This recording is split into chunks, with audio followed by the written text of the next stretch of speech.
안녕하세요. 오종혁 구호생입니다. 자, 오늘은 왕경용전에 대해서 공부를 하겠습니다. 기생옥단이 나오고요.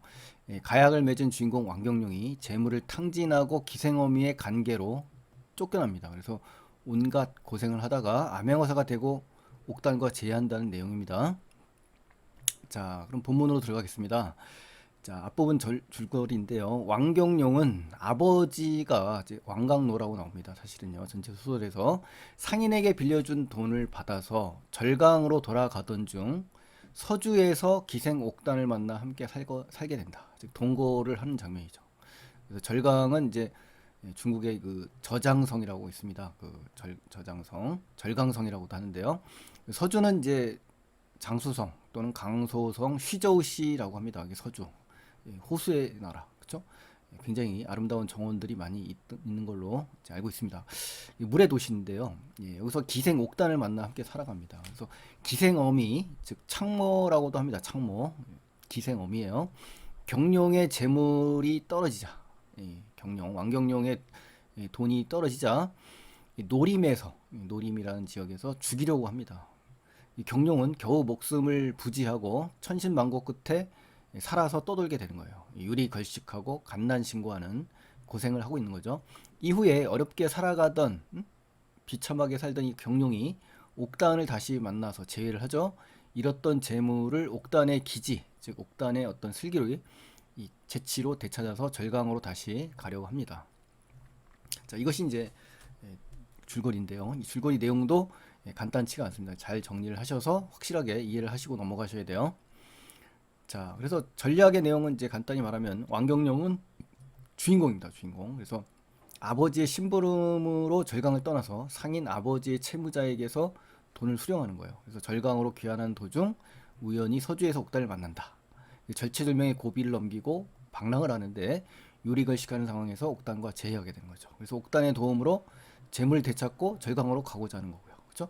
옥단이는 이제 어떤 기생의 신분으로서 기지를 발휘해서 경룡과 인연을 맺고 경룡과 재회해서 옥단이 기지를 발휘해서 경룡의 재물을 되찾아주는, 그렇죠? 기생어미 창모 입장에서 보시면 악인입니다. 악인. 탐욕적이고 속물적이고 살인마예요. 살인마. 그렇죠? 경룡이 돈이 떨어지자 노림에서 살인을 시도하다가 결국 실패하는 이러한 탐욕적이고 살인마적인 극악무도한 인물로 등장합니다. 자, 첫 번째 내용에서는요, 경룡과 이별한 후 옥단의 계획이 나옵니다. 자, 옥단이 이제 답하여 말하였다. 연료는 두 지아비를 섬기지 않는다 하니 만일 방법이 있사오면 살지만 만일 몸을 더럽히는 지경, 지조를 절개를, 그쵸? 잃어버리면 죽을 뿐입니다. 어찌 살기를 바라겠습니까? 충신은 불사이군요. 열부는 일부 종사다라는 말이 있죠. 여기서 일부 종사에 해당하는 그런 부분입니다. 아셨죠? 유기적인 여성관, 즉 봉건적인 여성 윤리관을 갖고 있다는 것을 우리가 알 수 있습니다. 옥단이. 경룡이 마침내 울며 이별하고 절강으로 향한 겁니다. 옥단이 공자를 보내고, 이 공자는 이 경룡을 얘기하는 거고요. 침방, 침실, 침소라고 하는데요. 일로 돌아왔어요. 그리고 시비와 함께, 시비는 이 계집종, 여자종이고요. 남자종을 노복이라고 주로 이야기합니다. 그래서 시비와 노복을 합쳐서 비복이라고 합니다. 그러니까 여자종과 사내종을 얘기하는 거죠. 함께 약속하고 각각 옷을 찢어 그 입을 막고 줄을 그 손과 발에 얽매여 침상 아래 거꾸러졌다. 옥단의 기지가 지금 드러나는 장면이고요. 거짓으로 결박을 한 채 해를 당한 걸로 지금 인식시키기 위해서 꾸민 겁니다. 자, 경룡과 이별 후 옥단의 계획은 결국 옥단은 어떻다?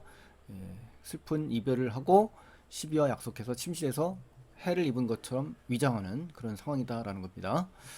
자, 그다음에 이제 두 번째 내용에서는 옥단의 기지가 이제 구체적으로 드러나는 장면이에요. 그래서 이튿날 기생집의 노복 나왔죠? 노복 사내종입니다.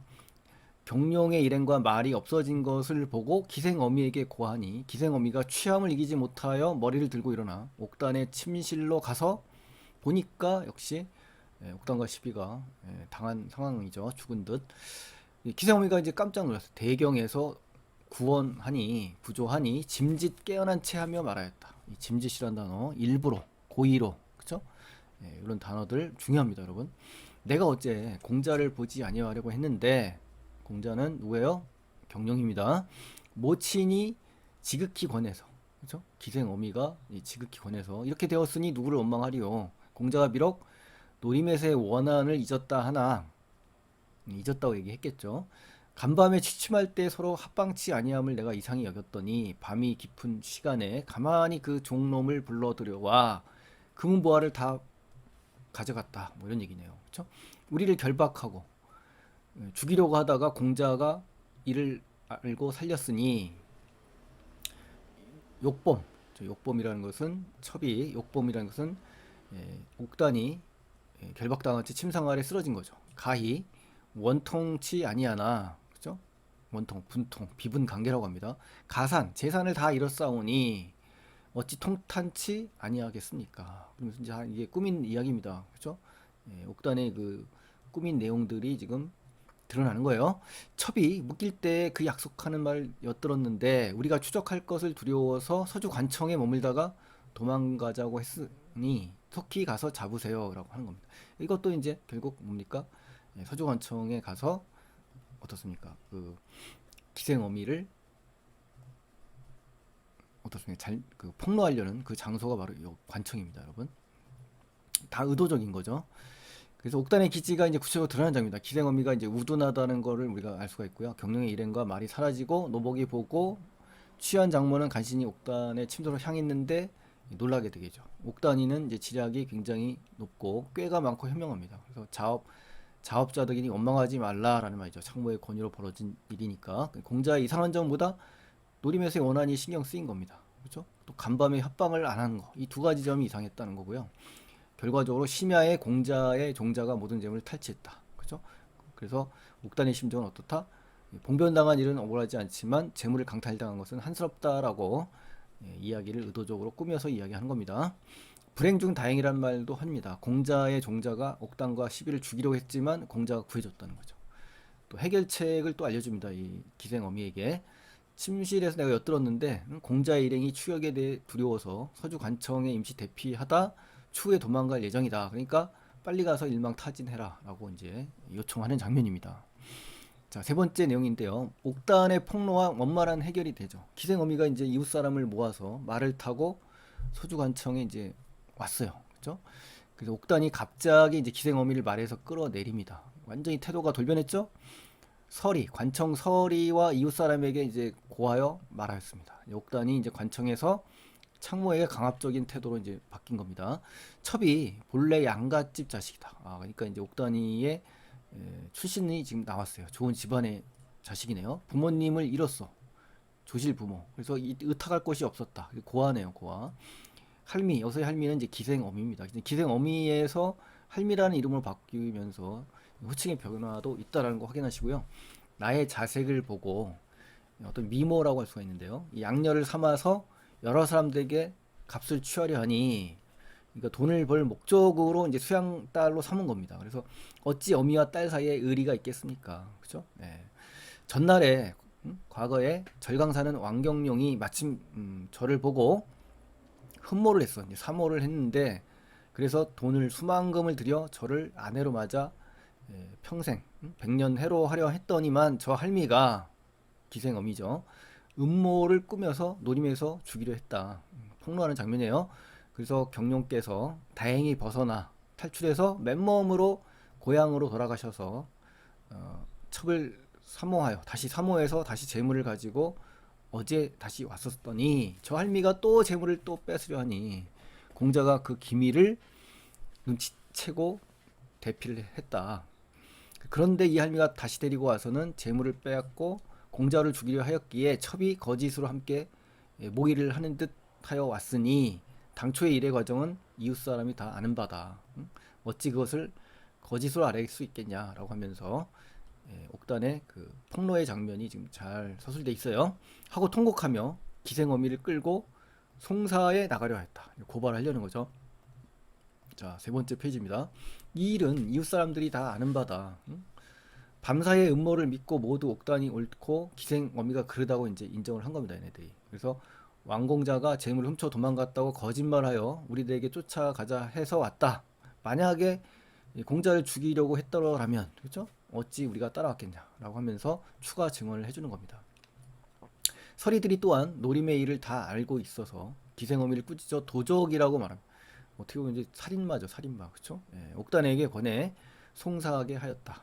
기생어미가 두려워하거늘 옥단이 말합니다. 할미가 비록 지아비를 죽이려는 경룡이죠.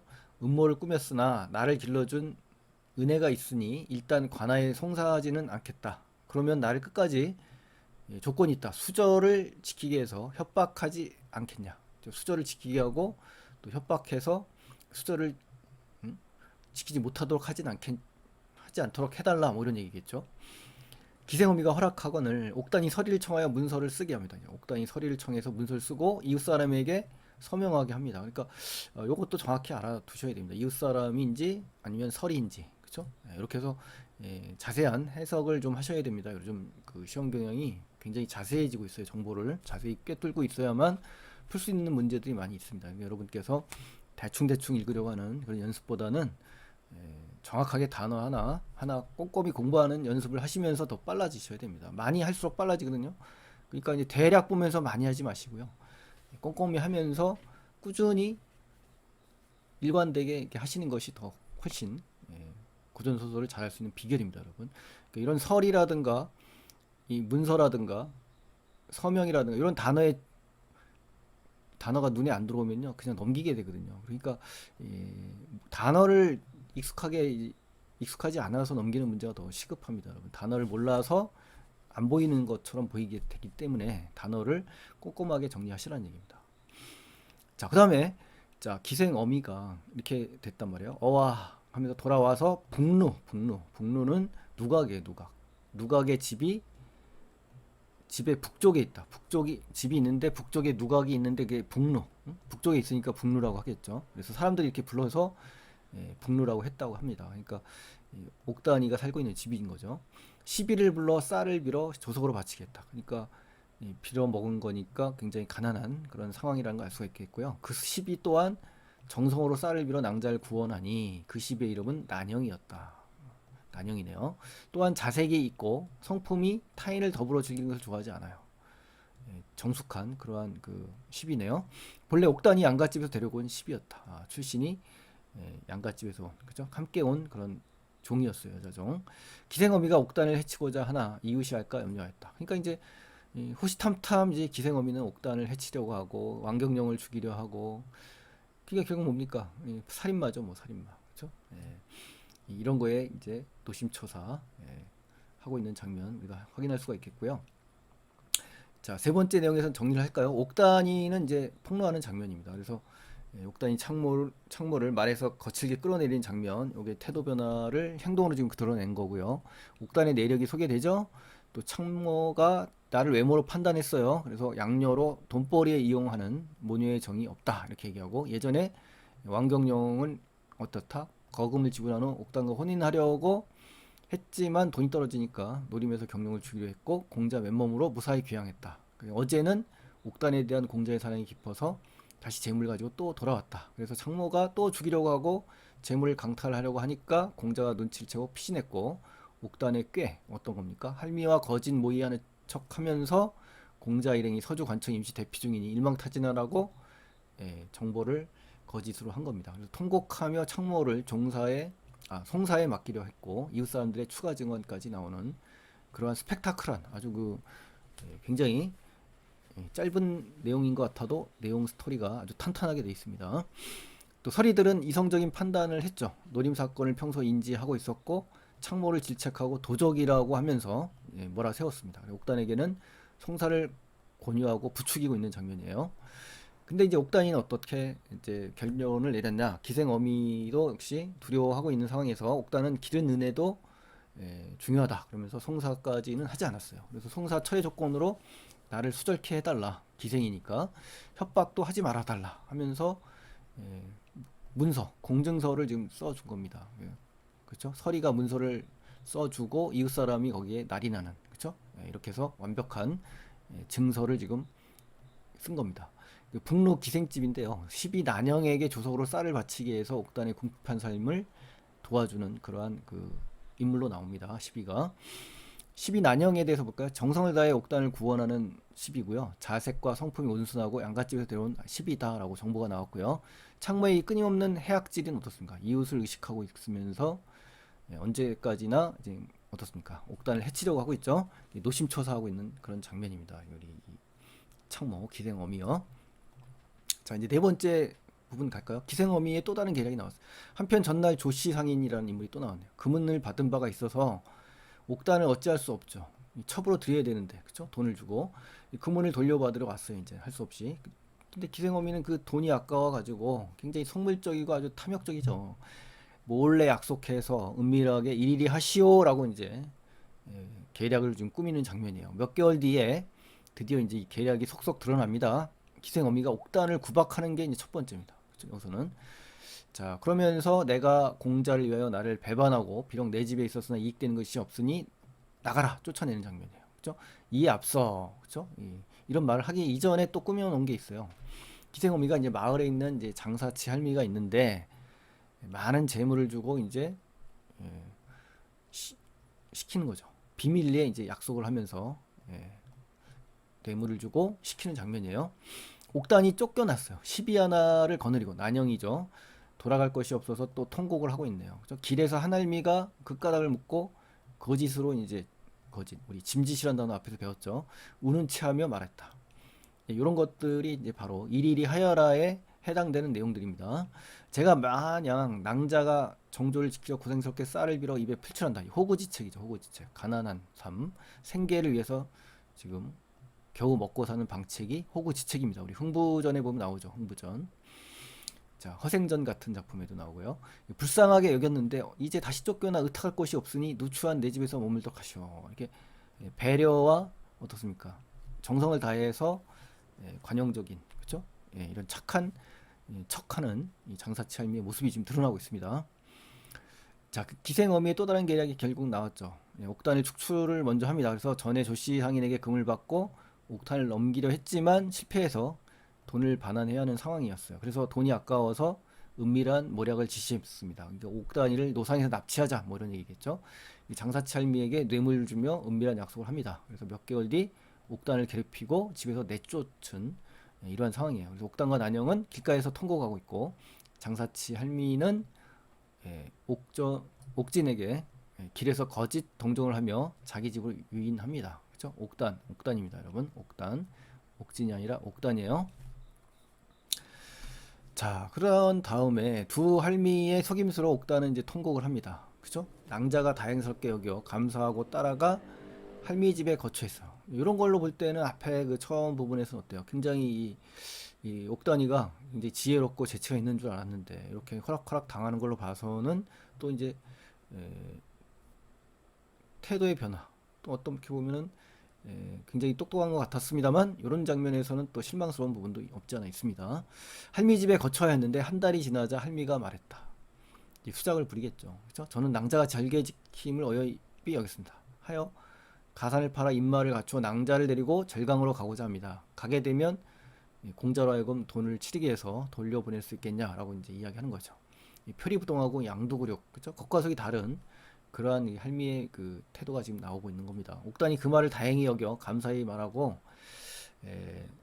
오케이 한 겁니다. 그렇죠? 할미가 허락하고 마부와 말을 내요. 임마죠, 임마. 여기 나온 임마. 행장을 수습해서 행구죠, 행구.